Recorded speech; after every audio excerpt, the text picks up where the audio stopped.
afternoon, Eddie. Good afternoon, Governor. Thank you for joining me for today's weekly COVID update.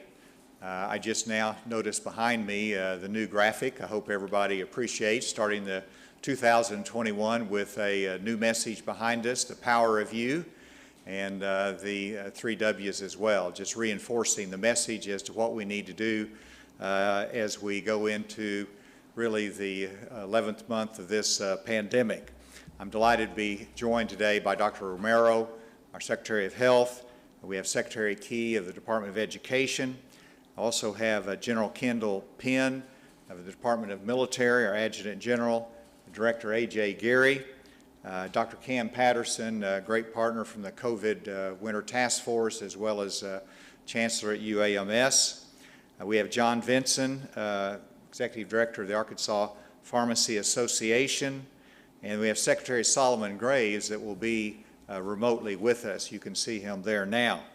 And so as you can see, we have a number of points to make today that are important that will focus on hospitalizations and vaccines. And let me first go to vaccines, and if we can put up the first graphic that you can see, Category 1A, as they're working on putting that up. So this is Phase 1A, which we are in now in terms of vaccine administration. And as we've stated before, this is for high priority healthcare workers, long-term care facility staff and residents, and other high priority groups.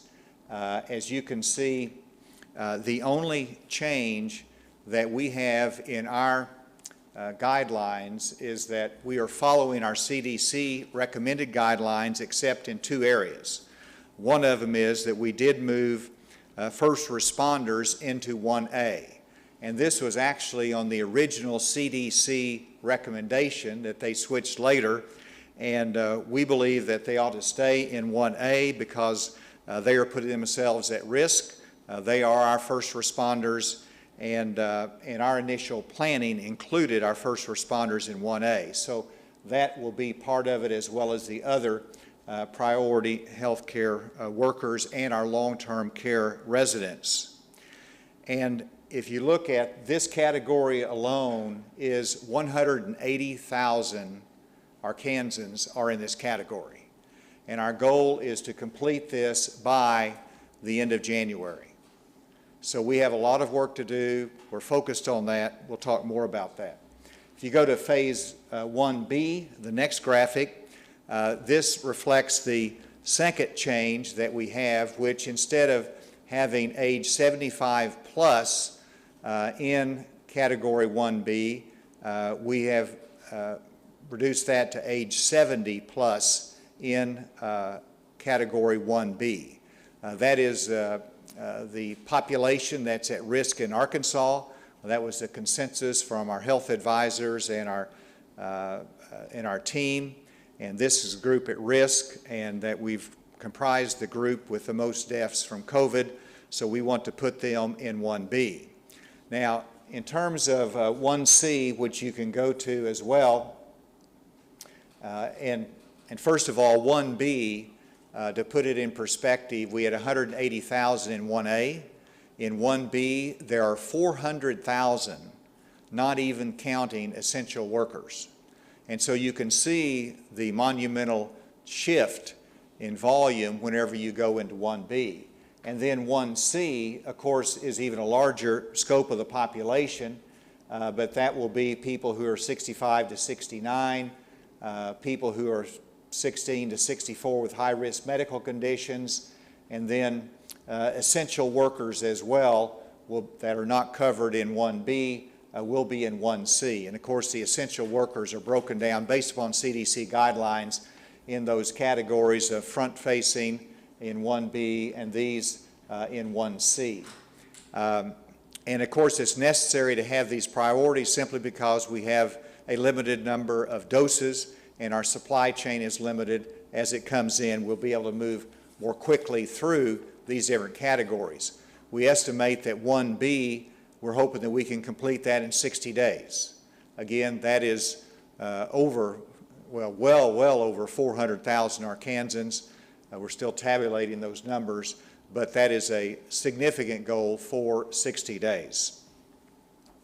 There could be, down the road, adjustments in 1B or 1C, depending upon the acceptance rate, the opinion of our medical advisors, and so we'll continue to study the response and our needs that are out there, measure that data to make adjustments, but this is what our plans are, fixed for 1A, and we'll continue to identify the needs for 1B and 1C.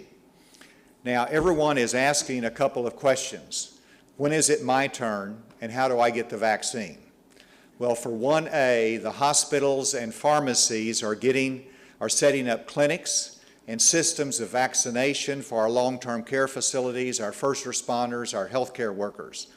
As I said, that's about 180,000. For 1B, which we hope to begin February 1, we will continue to use the pharmacies because they are in every community. We'll continue to use our hospitals as they complete their healthcare worker assignment, supporting us on our first responders. They will be assigned a mission consistent with their utilization of their nurses for on-bed services, but to make sure that we can use our hospitals to carry out the mission for non-bedside resources for vaccination. We'll also utilize our local health units that will be having teams to vaccinate as well when we get to 1B. To carry out this mission, we're not only going to utilize the expertise of the Department of Health, but I've tasked Adam Director, our Emergency Management Director, A.J. Gary, as well as General Kendall Penn, who is here today, General Penn, right over here in uniform, to help coordinate the logistics of the vaccination initiative for 1B and 1C and the general population in Arkansas. They will coordinate with the Department of Health team. This will be a private sector-led effort that is coordinated and directed by the state. And so that's the partnership we have, relying upon the private sector, their expertise, their presence, and their relationships in their community. And the plan that will be developed in coordination with the Department of Health and General Penn and Director Gary will be presented on our website by January 15th so that everyone can see what's ahead for them, gives them over 2 weeks' notice before we get in to February 1 and the logistics of carrying out the vaccination to a broader portion of our population. Another question that's asked about the doses. Whenever you go in, do you get both? What do you need to do to get an appointment for the second dose? When you get your first dose, they will schedule an appointment for the second dose. And so that will flow very naturally through the course of the administration of this. And now if you look at the next slide, it shows you where we are today and how much work we have to do. I would emphasize that the data is delayed, and so CDC gave our reporting elements, which is our pharmacies, our hospitals that administer the vaccinations, 3 days to report results. And the reason is we want them vaccinating, and we give them a little bit more time to put in the information into our system. And so we don't have moment-by-moment information, but this is the January 5th report that we have received 134,425 doses, and we've given out 37,884. And as you can see, in the last 24 hours, we've added almost 3,000 of that total. 28% of those doses have been received and given, and that is this is at our hospitals, our state long-term care facilities, and our healthcare providers. Now, if you go down to the next category, our long-term care by CVS, Walgreens, as you can see, is 5.4% that has been administered. That is going to be picking up pace. I know that they've worked very hard to schedule appointments at our long-term care facilities, and I expect that to accelerate very quickly. With that, let me turn it over to John Vinson first, if you would come. Where's John? And give us a little report from the pharmacy side as to the progress that you're making and your plans.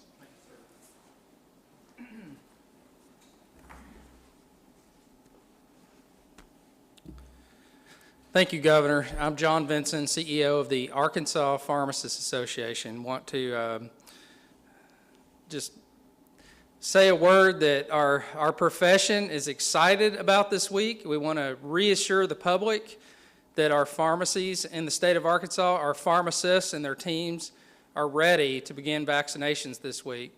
I want to thank the Governor, the state of Arkansas, and the Arkansas Department of Health, as well as other partners in the healthcare industry, as we are working really well together, communicating in this private-public partnership. One of the nice things about the private-public partnership is that as we're able to use our expertise, that trust that we have with our patients. The pharmacists consistently rank in the top 3 as America's most trusted most trusted professions. At the top of that list across all professions.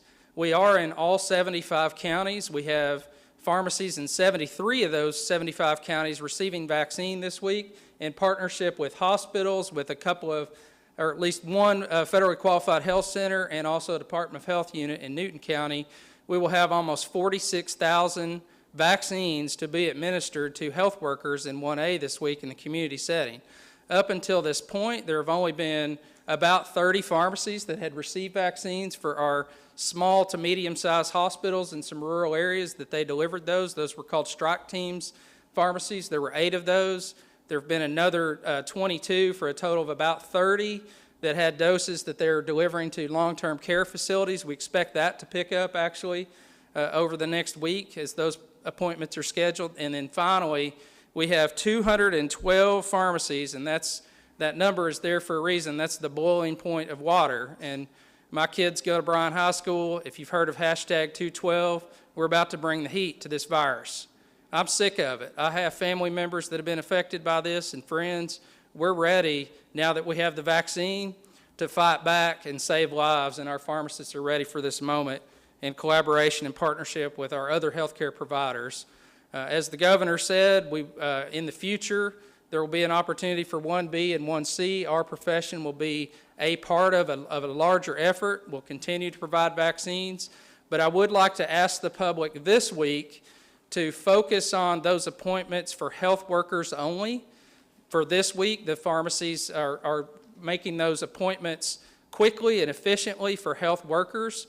And if you're not part of 1A, there will be an opportunity, as the Governor said, in the near future to schedule those appointments with both pharmacies, hospitals, physician clinics, and other partners, as that plan is coordinated by General Penn, A.J. Gary, and the Arkansas Department of Health. So with that, I would like to say thank you again, and we look forward to stopping this disease with vaccinating our health workers and then others as we get more vaccine. So thank you.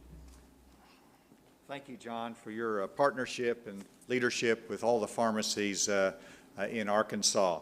Let me next give the COVID case update. And I'm going to recognize Dr. Patterson and Dr. Romero to talk about vaccinations and hospitalizations. As you can see from today's case report, that we have an additional new cases of 4,107. And so you can see the swings from yesterday to today. And you have new cases of 4,107. If you look at the testing on the bottom 2 lines there, you can see that we have tested about 8,700 total PCR tests and antigen tests. And some people will look at that and say, well, it looks like our positive cases are almost half of what our total testing has done. Well, you've got to remember that the positive cases are coming in for a series of days preceding, and so there's delayed reporting there, and so you can't just simply make that calculation. But clearly this is a high number of cases that has been reported over the last 24 hours. If you look at the deaths, very sadly, we have 27 additional deaths. Our hospitalizations have increased 27, and our ventilator use has increased 12. We had a very good meeting today with our winter COVID task force that we talked about the hospitalizations and the steps that we can take. The ventilator use, there is adequate ventilator capacity in Arkansas, but I wanted Dr. Patterson, who's an instrumental partner at UAMS, but also a key member of our task force, to talk about both his perspective on the hospitalizations, but also where we are on the vaccines. Thank you, Governor Hutchinson, and good afternoon. We had a couple of milestones yesterday. We had a record number of hospitalizations in the state of Arkansas, nearly 1,500 COVID-19 positive patients who were inpatient in the state of Arkansas. We've exceeded that again today, indicating that the upward trajectory of the virus continues to impact the healthcare systems here in the state of Arkansas. And at UAMS, we had the bittersweet celebration of the 1,000th discharge, safe discharge of a COVID-19 infected inpatient, which begins to put into perspective the toll that this takes on healthcare system resources. Speaking on behalf of UAMS, but also of the other healthcare members of the COVID-19 Winter Task Force and other leaders in healthcare administration across the state, we are stressed. We are strained, but the system is not breaking at the present moment. We do have finite resources, and so we do need to be careful as to how we manage those resources, and we need to continue to do everything that we can as a state to mitigate the consequences of COVID-19 while we wait for the effects of the vaccine to impact us in a positive manner. How are we dealing with the stress that this is having on hospital resources? Well, all the hospitals in the state are feeling an impact. We talk about this iteratively and repetitively. We were at a very tough moment in central Arkansas last week. At that time, we at UAMS were about to pull the trigger on moving to surge phase 2. We're currently at surge phase 1. And we were able to pull back from advancing to surge phase 2, but right now, North Central and Northeast Arkansas hospitals are feeling the brunt of the impact. So this is moving through the state in a fairly predictable way. Our surge phase 2 for the University of Arkansas for Medical Sciences would be to begin to double occupy single bedded rooms.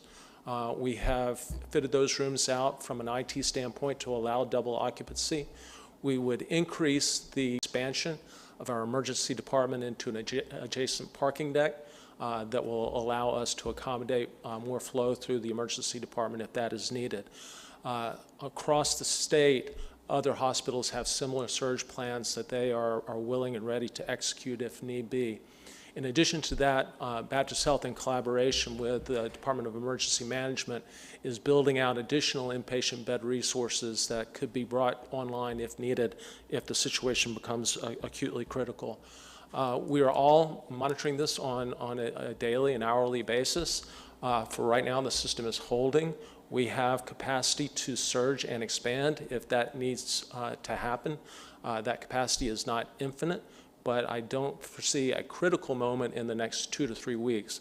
I do anticipate, though, that the strain on the healthcare system will continue to increase on a week-by-week basis as the number of cases continues to increase. I want to thank the Arkansas Department of Health, the Department of Emergency Management, and everyone who's been responsible for distributing vaccines. Our cohort in 1A at UAMS and across the state in hospitals has been vaccinated and is nearing completion at UAMS. We started yesterday the second dose of vaccines for individuals in our 1A cohort. We've had no significant adverse events. The virus is safe the vaccine is safe as advertised, and we are on track to meet or exceed the timetable that has been established by the Department of Health for vaccinating our 1A team members. So the good news is that this very first phase of vaccine distribution is going smoothly, it's going safely, and my hope is that we can actually accelerate the timetable that has been set to distribute the vaccine across the state. So I want to thank our partners across the state for allowing us to provide great care, and the hospitals in the state of Arkansas for the present moment stand ready for anything that gets thrown at us.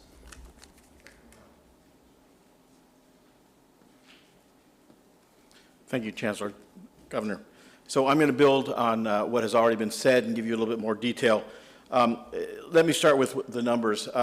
It's a record date today for active cases, which are 24,480. We also have a record number of hospitalizations.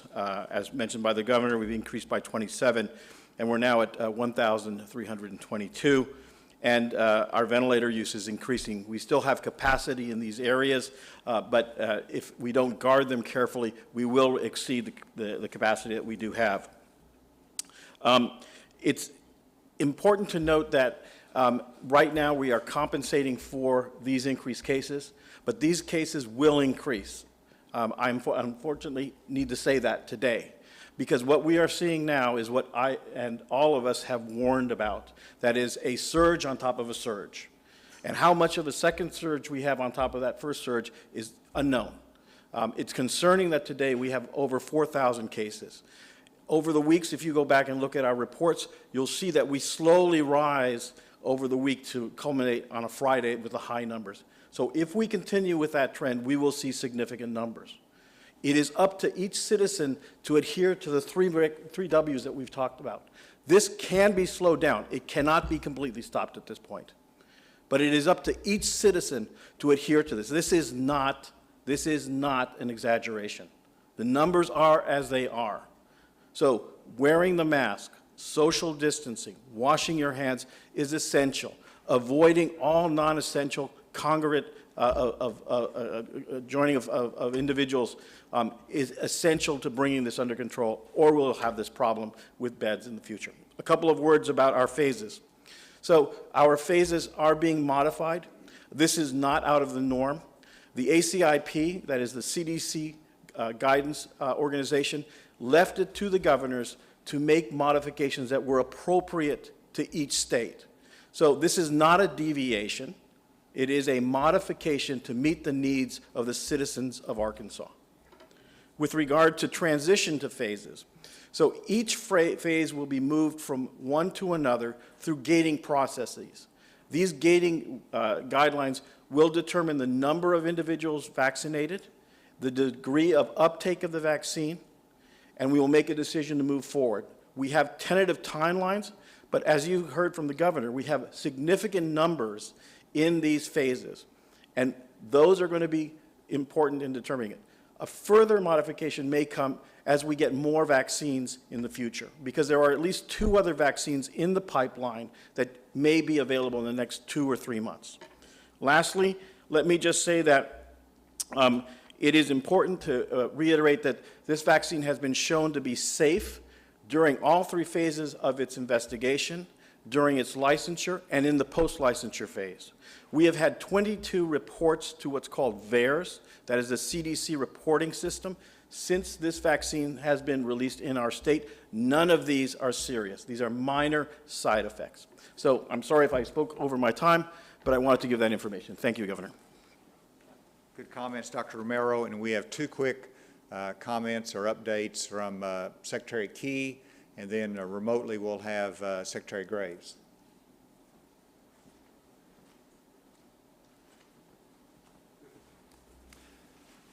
Thank you, Governor. This week marks the return to school across the state of Arkansas, and many of the questions that we've been receiving at the department centered around COVID emergency leave. As you may remember, in the first semester, the CARES Act Steering Committee approved $15 million to set up a system of up to 2 weeks of paid emergency leave for school employees if they were tested positive for COVID-19, had to quarantine, or were caring for a dependent who was subject to quarantine. Those funds have been depleted at this point. However, we would encourage districts to consider continuing that policy of providing flexible leave options across the state. It has been an important part of our success across the state so that teachers know that they have that option available and do not have to use their own personal leave that can be used for other types of illnesses. Districts can choose to use local funds, or they can use the new federal funds that I mentioned last week. Arkansas is subject to receive over $500 million from the latest federal stimulus act that will be going directly to schools. This is more than 4 times greater than the amount of the ESSER funds they received in the first semester. And we would encourage districts to take a look at their policies and create flexible leave options for their employees. And they could use local funds or use these new federal funds in order to do that. We will be issuing information through a commissioner's memo to superintendents later this week so that they will have all the details on how to do that. We are also working with the Arkansas School Boards Association with respect to model policies that districts can consider. Thank you, Governor. Thank you, Johnny. And Secretary Graves, are you with us there? Yes, sir, Governor. So if you could just make a brief comment as to what's happening in the Department of Corrections today. Yes, sir. Our current case count within the Department of Corrections is at 286 active cases among our inmate population. Of those, 4 current inmate cases are hospitalized. We have 153 staff out from across the department. Yesterday, we began our vaccination program within the department with our medical staff from our contract medical provider, WellPath.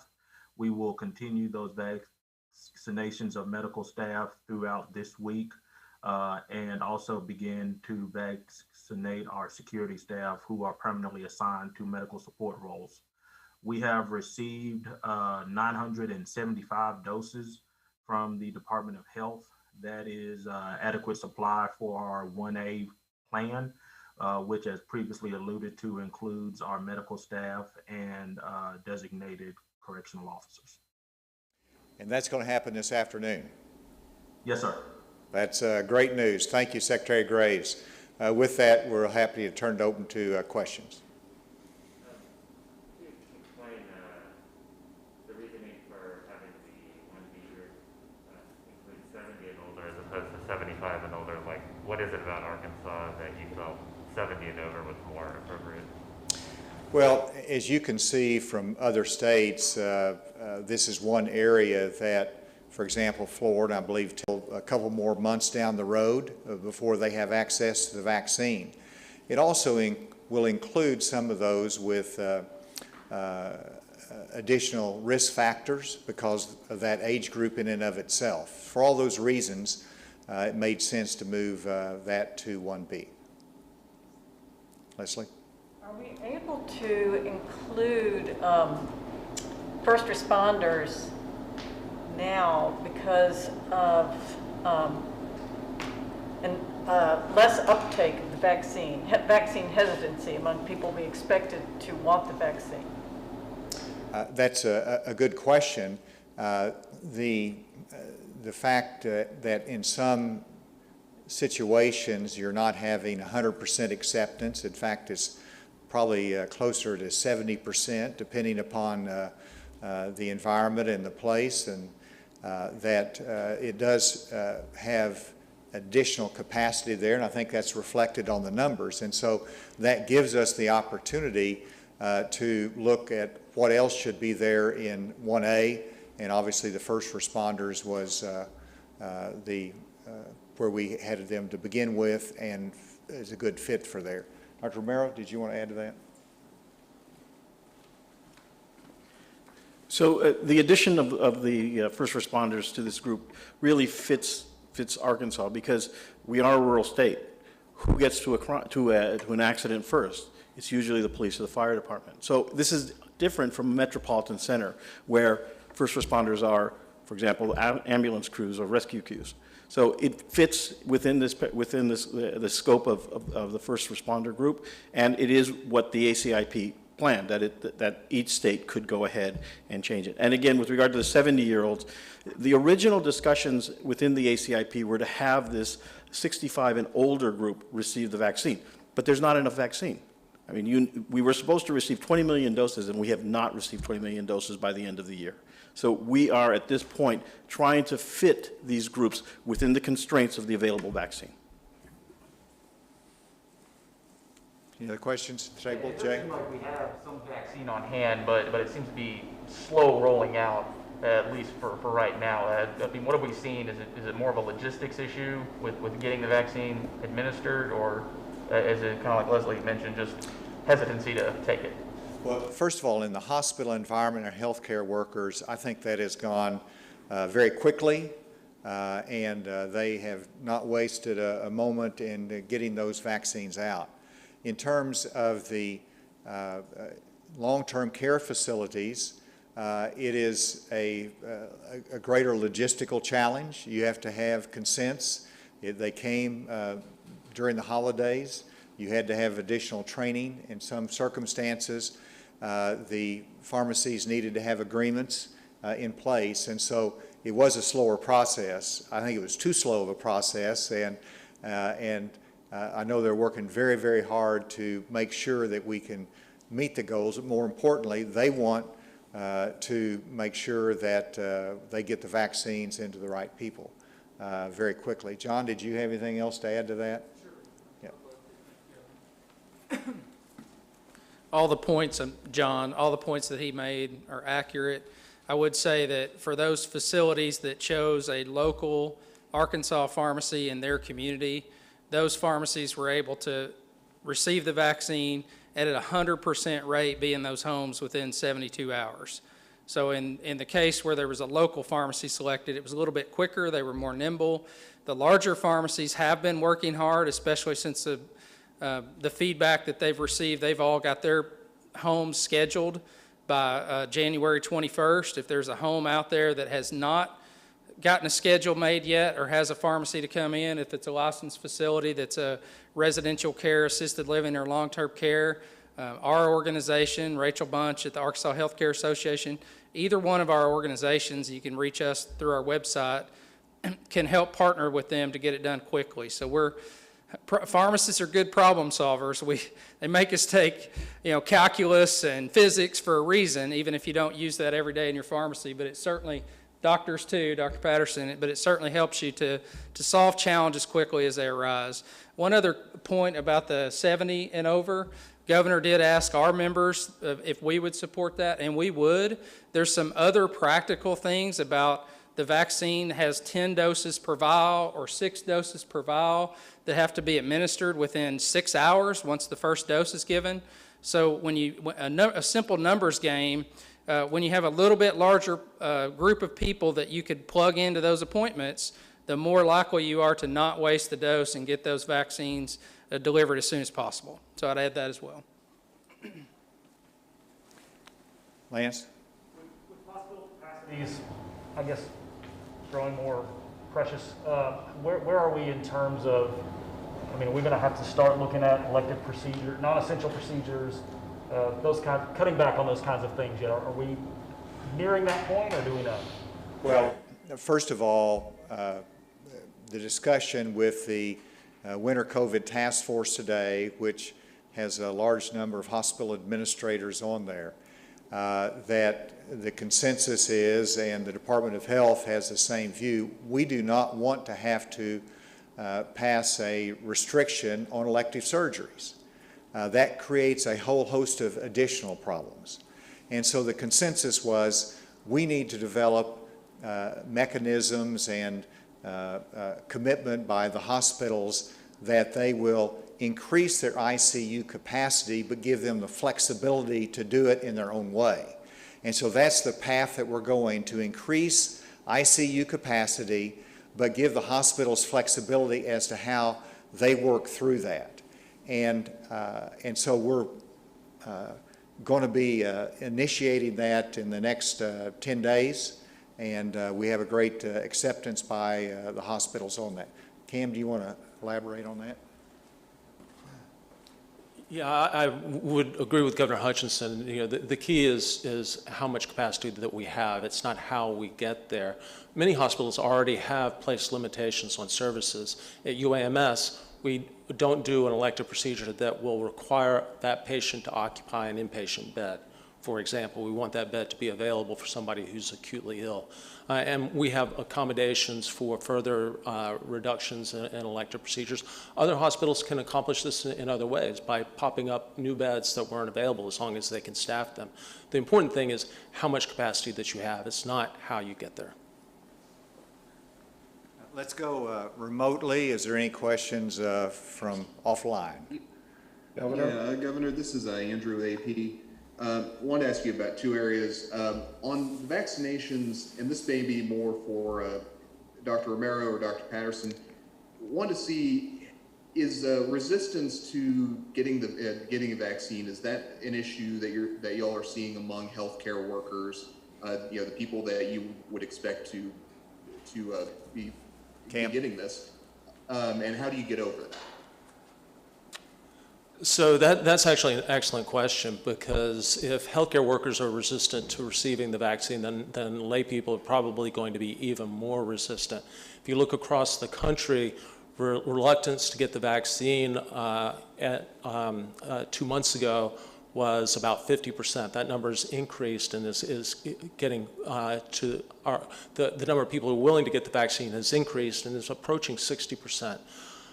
We surveyed our employees at UAMS. 4,000 employees responded, and 30% of the employees at UAMS working in a healthcare environment with gold standard information about the safety of the vaccine, 30% are reluctant to get the vaccine.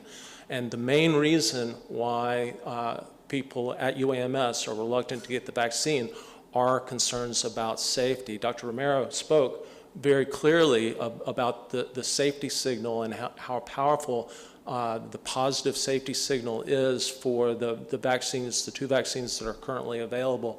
It's really imperative upon us to get the message out, not just to the healthcare community, but to the entire community here in the state of Arkansas, that these are safe vaccines, that we can't rely on information that's coming from untrustworthy sources, and that we need to provide transparent scientific information about the benefits of these vaccines, which far exceed any adverse consequences. We've not had a single significant adverse event in the 4,000 plus vaccines that we've administered at UAMS, and I couldn't say that about a flu vaccine. And we will also be doing education efforts, marketing efforts as we move through these phases to assure the safety and the importance of getting the vaccine. Andrew, did you have a second part to your question? Yeah, also wanted to ask on the COVID leave for teachers, for you or Secretary Key, it sounded like the focus was on encouraging districts to offer this leave. Why encourage this rather than require them to provide this leave?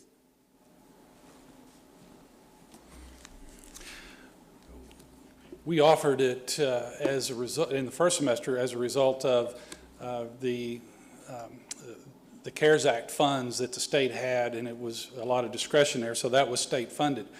Now this is not state funded. We cannot, as a state, mandate how districts spend their ESSER funds that are coming from the state government. They fall under several big buckets of allowable expenses. So to mandate that they provide this leave at a local level would, in our opinion, violate that the sense of Congress with respect to the district's flexibility of how they need to use their funds. Next question. This is Melissa Ziegler with THB 11. My question is, will students be required to take standardized tests at schools this year, especially those kids that are full-time online? I could answer it, but I'm going to let Secretary Key answer it.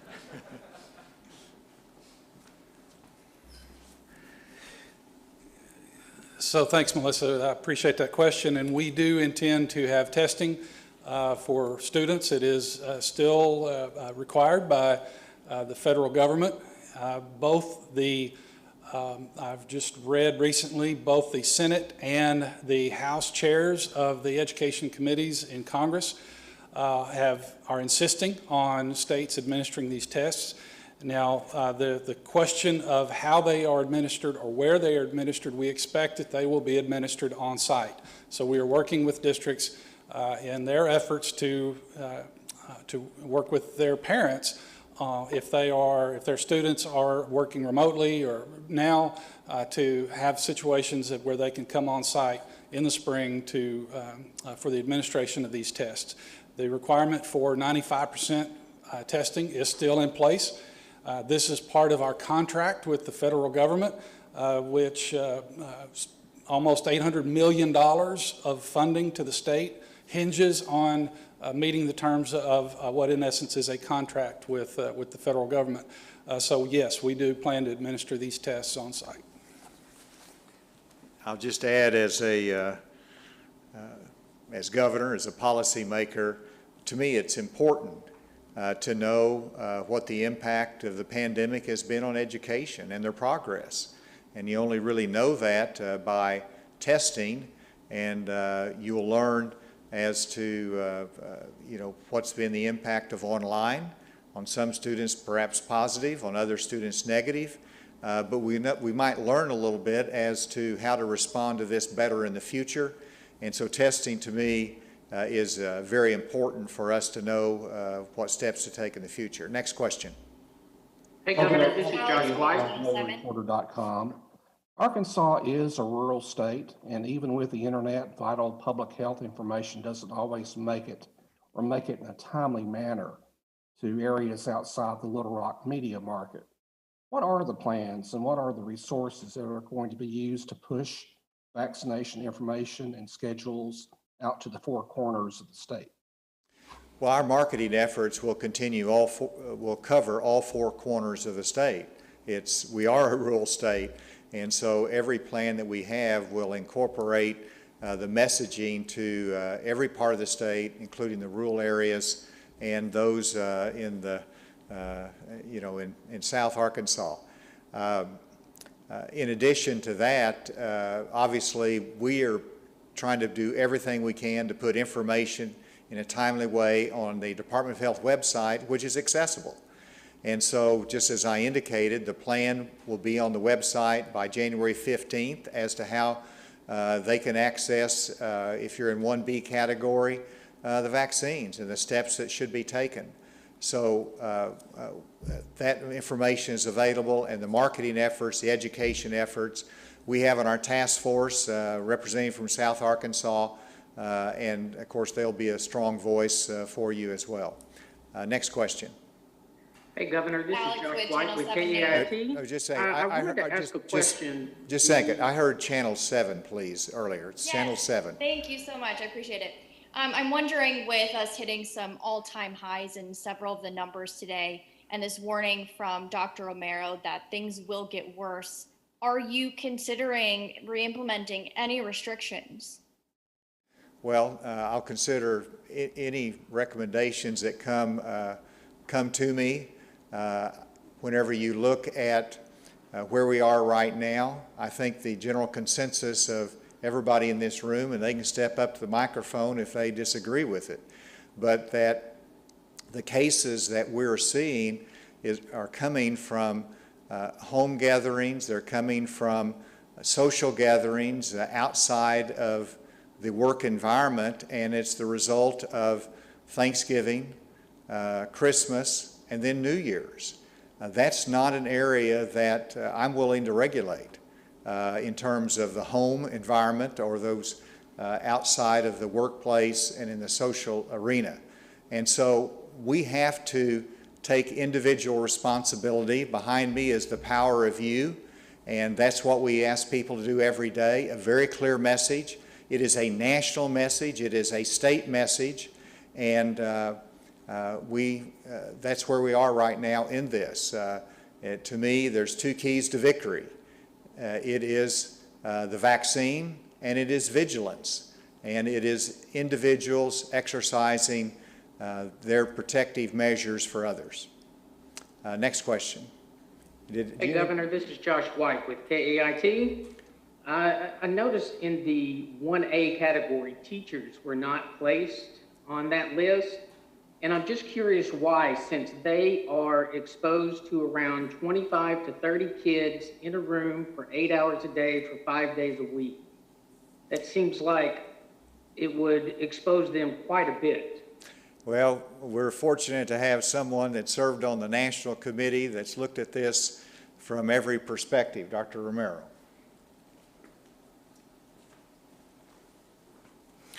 So the ACIP, the advisory board to the CDC, developed these guidelines.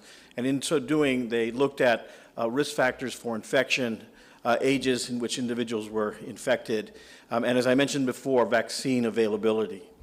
It was felt that that first tier, that tier of long-term care facility residents and healthcare providers were the most important to deliver a vaccine to.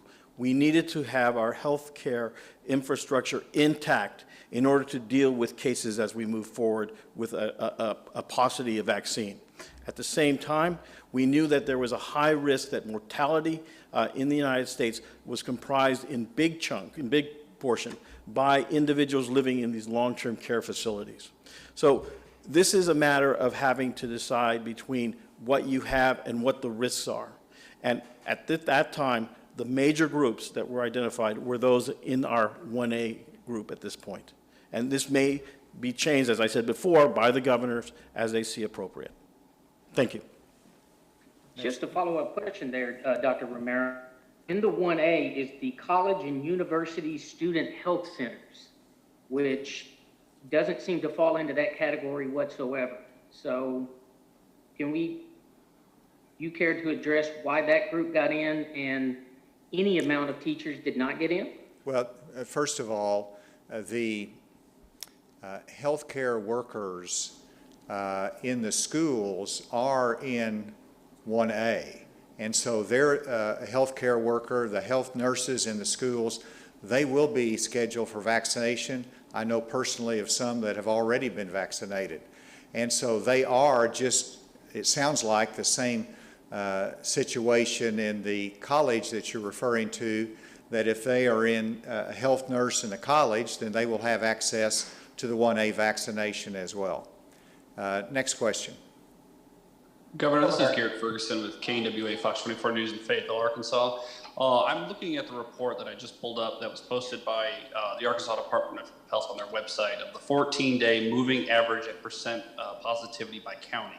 The only county that has reported under 10% is Nevada County. Every other county in Arkansas is above that 10% CDC recommendation for community spread.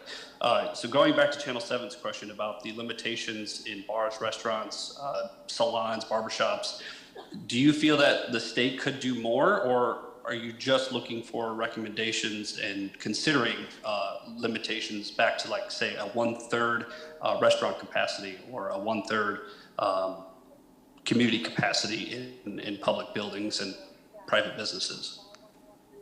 Well, as I said before, and I'm going to ask Dr. Romero, he can make his comments afterwards, but the cases that we're seeing in very large numbers are coming from those social environments. They're coming from the home gatherings that are not related to everything you just described.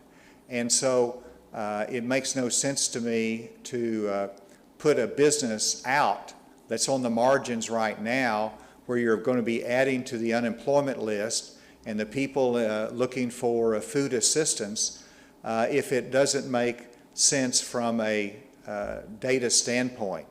And so that's the basis of it. And so we're at 2/3 capacity. That's, we have a limitation on the bars, and that's not very well received out there, but we think that makes sense and we make that judgment. Dr. Romero? And on that point, Governor, before Dr. Romero speaks, with that limitation of the 11 p.m. when contact tracers are saying that they are not finding that 11 p.m. is helping with the spread, what is the I guess, the advantage of keeping that through February or until February?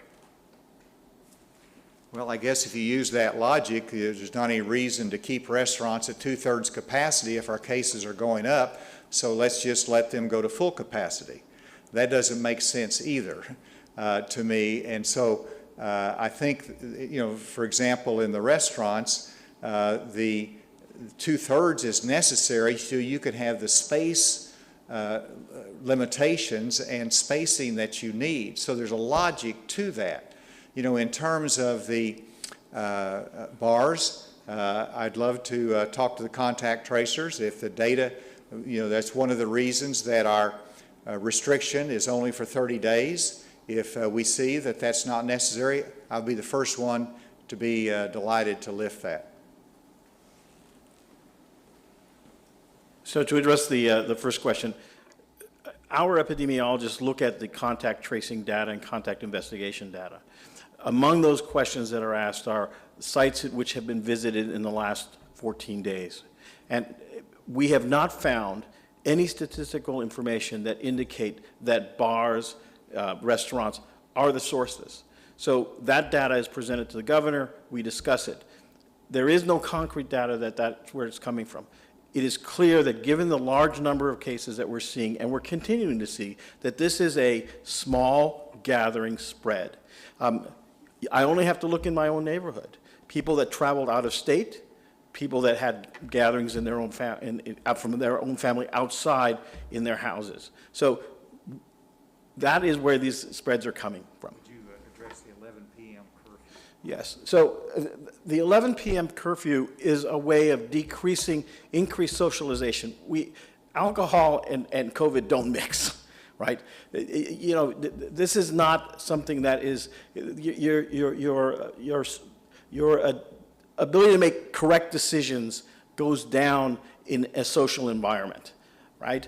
So we close these bars earlier, we remove people from these environments and try to decrease it in those settings. Is there any other question here at the table? We got Mike Wickline here. The legislature is going to be in town next week. Where are the legislators on are they essential workers or? They're in 1B, essential government workers. They're in 1B, which is a February 1 hopeful time frame. Jay? Testing questions. Does the current PCR test pick up on sort of the newer strain that's out there? And if not, are we going to start testing for that? And then also, too, are cycle threshold numbers being tabulated here in Arkansas? Because I know Florida has started to tabulate and report those. Dr. Merrill. So we can detect this by finding differences in the way the tests are done. So we amplify different pieces of the virus, and we know from the CDC already. There was a recommendation yesterday that if we find a certain pattern, that those specimens need to be referred to the CDC so that they can be sequenced. Now, sequencing these is not a difficult task. This is done all the time at the university, and my background actually started in sequencing these types of viruses. This can be done in any laboratory. You just need to set it up and get it to run. So we are sending specimens there. We're attempting to identify them. We have certain specimens that are suspicious and have been sent for analysis. It will not be unusual to find this virus here. This is something that is widespread. And because you're just finding one or two now, doesn't mean you're not going to find a whole bunch in a little while. This has been around for a while, since at least September. Yeah, so I concur with everything that Dr. Romero said. I would point out that these variants have public health importance and consequences, but from a clinical standpoint, whether somebody has one of these variants or not has no impact on how we treat these individuals. So there's no clinical utility for me getting a sequenced variant analysis. It doesn't change how I'm going to be treated. It doesn't change how I'm going to respond to the vaccine or to any of the medications. So I want the public to know that, they shouldn't, expect or need to be tested for these variants, because on an individual basis, it is not important. From a public health standpoint, in terms of transmissibility, it's an enormous issue. We have time for 2 more questions. Lance at the table, and I think I heard maybe one remotely. Lance? Yes, sir. So the session is coming up. Your business task force has sort of hinted they may have some recommendations and some possible legislation around COVID and around some things specifically for business. Do you have a preview of what those things could be? Have you heard kind of what they're thinking in terms of? I have, and I've asked them to be engaged during the session in terms of making sure that some of the protections that they have articulated and supported and recommended are reaffirmed by the legislature, one of them being liability immunity during this pandemic. Also could be telemedicine, or it could be those things that enhance commercial agreements through e-signature. And so these are all of interest to them. It could be broader than that, but I've asked them to be engaged as needed in the legislative session. And then, do I have one question remotely that I heard? Yes, Governor, it's Neil Gladner in Hot Springs. This is for Dr. Romero. CDC talked a couple of days ago about maybe the antigen tests are not quite as reliable as they first thought. Could you give us some insight into if that has an impact on our testing infrastructure and how we should understand that as a population? So as with everything that has gone on with this pandemic, it is in a state of flux and a state of evolution as we learn more about it. Yes, the CDC has pointed out that in certain circumstances, a negative test is not a negative, and that is what the Chancellor has said before, right? That it needs to be backed up by a PCR test. So there are guidelines now, algorithms that are well worked out, and that all clinicians should understand when they order these rapid antigen tests. A negative does not mean you're not infected at this point, and it doesn't mean that you're going to be not infected in the future. So again, antigen tests are only a window in time, and they have their limitations. The best test is the PCR test. And if I could add, and correct me if I'm wrong, Dr. Romero, but originally, it was estimated at 85% accuracy for antigen tests. I think at some point they indicated it was a little bit higher than that. I think the most latest, I heard 80%. So to me, it's all within the plus or minus area, but it's something that we can still use as a good, effective tool. And then we have one question here. From one phase to another, is that based on the assumption that the production is going to ramp up of the Pfizer and Moderna vaccines? And if other vaccines come online, could that be sped up? Well, the time frames that we gave, particularly in 1A, is based upon the current supply chain. So if the supplies continue unabated, and as promised, then we should be able to meet that if we do our job in getting that administered. In terms of 1B, it's all dependent upon the supply and the reliability of that.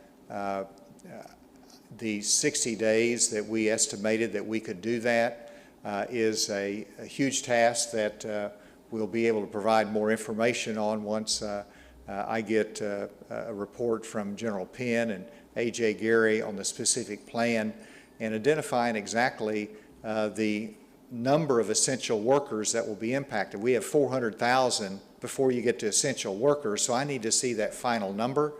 But based upon our current supply, I think 60 days is a good goal for that. As Dr. Patterson said, it'd be nice to have that even to beat those goals. But that depends upon our ability to administer and the supply, and if another vaccine comes online, we've got to administer much more quickly, but that's great news for us. With that, Leslie. So do you anticipate any problem with the change of administrations and how the logistics of getting a vaccine? I hope one thing I have stressed to the Biden transition team is a seamless transfer of information and coordination. You do not want to disrupt something that's working, and I know they'll take a fresh look at it. I will be on a call with the Biden transition team tomorrow, I believe it is, and I'll have an opportunity to reemphasize that, but also to make sure they understand where we are and you know, the challenges that we face. So I expect there to be a smooth transition there. There is a learning curve. There's a big learning curve, and I hope that that doesn't cause any delays or disruption. Thank you very much.